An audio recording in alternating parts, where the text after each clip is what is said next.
La paz esté con ustedes.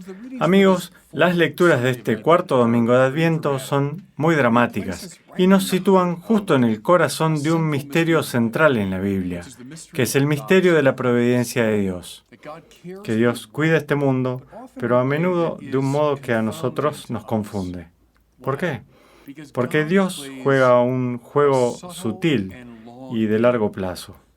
Así es que Dios es un Dios que realiza promesas, sí, efectivamente, y permanece fiel a ellas, pero a menudo no llegan al modo que nosotros las esperamos. Él juega un juego de largo plazo, y es por esta razón por la que tenemos que esperar. Y es por ello que estas lecturas tan importantes aparecen en este cuarto domingo de nuestra época de espera de Adviento. La primera lectura entonces de 2 Samuel nos retrotrae alrededor del siglo X a.C. Esto es aproximadamente 1000 años antes de Jesús, 600 años más o menos antes de Platón y Aristóteles y 500 años antes de Buda, la época del rey David. Escuchamos sobre David, está instalado en su palacio, en su nueva ciudad capital, Jerusalén, finalmente sus enemigos dominados, y ahora sus pensamientos se tornan al Señor. Escuchen.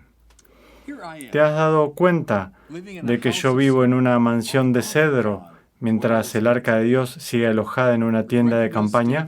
Lamentándose de esto, David se decide.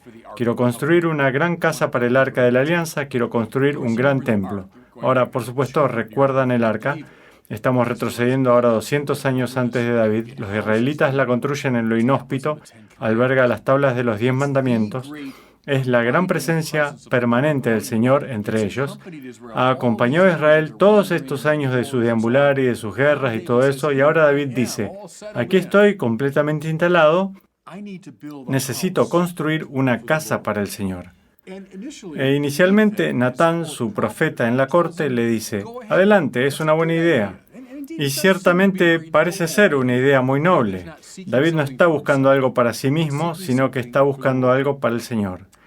Pero luego, esa noche, Natán tiene un sueño en el cual el Señor le habla y le dice muy claramente que no es de su deseo que David construya un templo. Dice, yo te saqué del cuidado de los rebaños de tu padre, te saqué de ser un pequeño niño pastor para ser el pastor de mi pueblo Israel. Pero no es mi voluntad que construyas una casa, sino que, Dios le revela a Natán, le voy a pagar con la misma moneda, pero de una manera muy gentil. Esto es lo que le dice. El Señor manda decir que establecerá una casa para ti. Así que el plan de David, voy a construir una casa al Señor. No quiero eso, Salomón la construirá. Veremos eso entonces, efectivamente quiere que el hijo de David construya una casa, pero no tú, David. De hecho, yo voy a construirte una casa y está haciendo un juego de palabras acá, no una casa física, sino la casa de tu dinastía. Escuchen. La casa de David durará para siempre ante mí y tu trono será estable eternamente. Ahora, pónganse en el lugar de un personaje del Antiguo Testamento como David. No existe otra promesa que pueda ser más extravagante que esta. Que su nombre permanecería, que el trono que había establecido para sí mismo, y luego de todas esas batallas con Saúl y tantos altibajos, el trono de David duraría para siempre. Fue la promesa más extraordinaria, extravagante que Dios pudiera hacer. Y ciertamente, la casa de David duró por un tiempo bastante largo. El tiempo de David, siglo X a.C., hasta aproximadamente el año 587 a.C., cuando los babilonios arrasaron Jerusalén, destruyeron el templo y terminaron la línea davídica. Fue un buen recorrido, 400 años. Piensen si ahora nuestro país fuera por otros 150 años. Dirían, bueno, qué recorrido extraordinario. Pero terminó. De hecho, si quieren ver los detalles de esto, vayan a 2 Reyes y la terrible historia de Sedecías. Es el último rey de la línea de David. Sus hijos son muertos delante de él lo dejan ciego y luego es conducido encadenado a Babilonia, donde muere en el exilio. Les recuerdo, lo comenté la última vez, el desastre del cautiverio de Babilonia, el final de la clase política dirigente de Israel, la destrucción de su ciudad capital, la quema del templo y, se nos va a pasar por alto, pero no a ellos, el final de la línea de David. ¿Qué sucede entonces con la promesa de Natán? ¿Qué sucede con lo que Dios le reveló a David? ¿Que su trono duraría para siempre? Eso fue parte del desastre psicológico y espiritual del cautiverio de Babilonia. El exilio y muerte de Sedecías, la línea davídica había finalizado. De acuerdo. Este es el asunto. Y es una cosa extraña. A pesar de este hecho, Israel continuó meditando sobre 2 Samuel capítulo 7. A pesar de la muerte de Sedecías, a pesar del final de la línea davídica, preservaron la memoria de la profecía de Natán. De hecho, esto es interesante. 2 Samuel, como gran parte del Antiguo Testamento, fue finalmente transcripto, porque existía probablemente de forma oral, de diversas maneras, pero finalmente fue transcripto en la forma que hoy lo conocemos, después de que terminó el exilio de Babilonia. ¿Ven qué extraño es eso? Aquellos que finalmente lo transcribieron sabían que la línea davídica había finalizado y, sin embargo, preservaron en su texto más sagrado esta promesa. Continuaron esperando contra toda esperanza que esto aún podría ser cierto. De acuerdo. Ahora, adelantemos desde aquel punto otros 500 años. Y llegamos a un pequeño pueblo en la parte norte de la Tierra Prometida, en el territorio más israelita, a un pequeño poblado llamado Nazaret. Escuchamos que un ángel del Señor, de nombre Gabriel, se aparece a una joven doncella. Tal vez tenga 15 años, más o menos. Está comprometida con un hombre llamado José, de la casa de David. Sus oídos se están despabilando. La casa de David. Aunque la línea había terminado con Sedecías, todavía la casa de David misteriosamente perduraba, ¿cierto?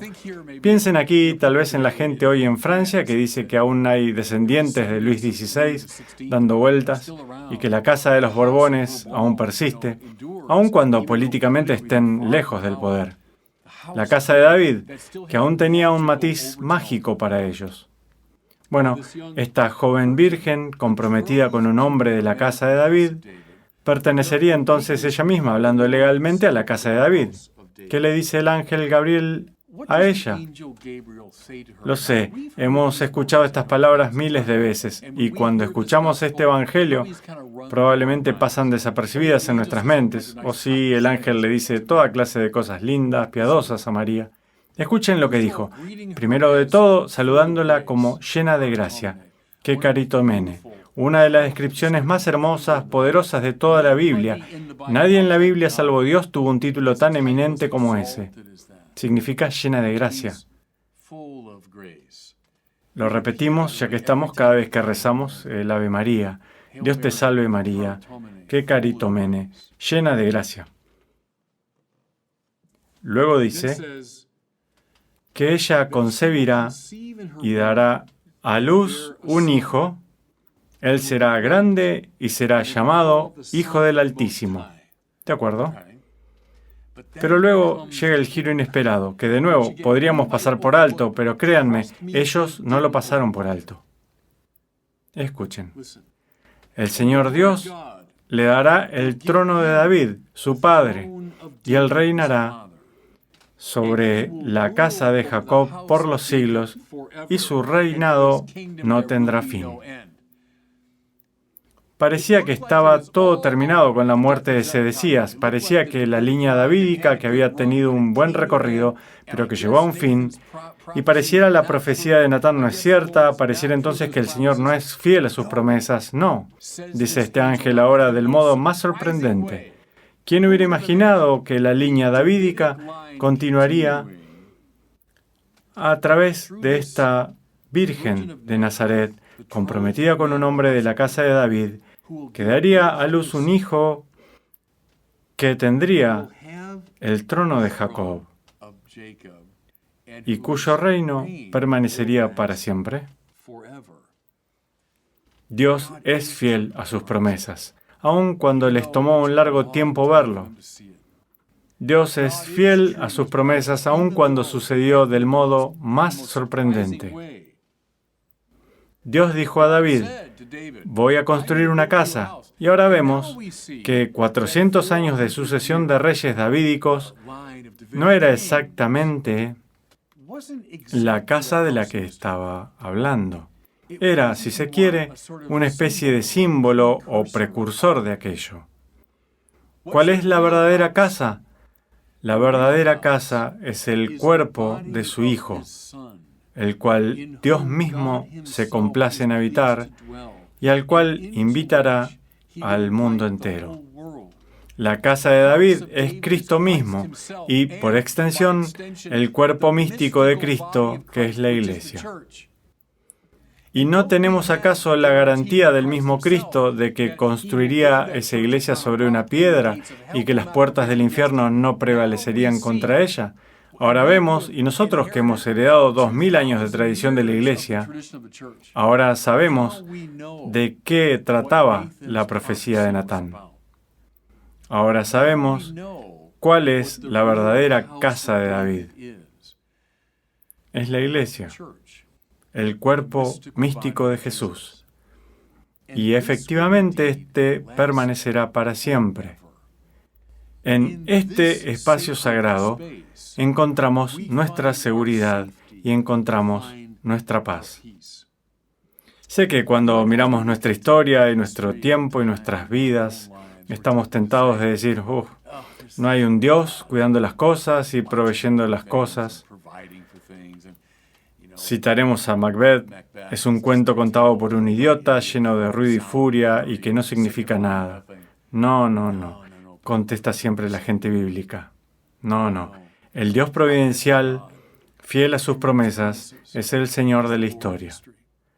La revelación de sus designios, sin embargo, podrá no ser lo que esperamos, y ciertamente no lo será en los tiempos que esperamos, pero en una actitud de anticipación esperanzada. Esperamos por su cumplimiento. Qué maravilloso, en este cuarto domingo de Adviento la Iglesia nos da esta meditación sobre la casa de David, el trono de David que permanecerá para siempre, Cristo el Señor y su cuerpo místico, la Iglesia. Y Dios los bendiga. Muchas gracias por mirar este video. Si les gustó, los animo a compartirlo y a suscribirse a mi canal de YouTube.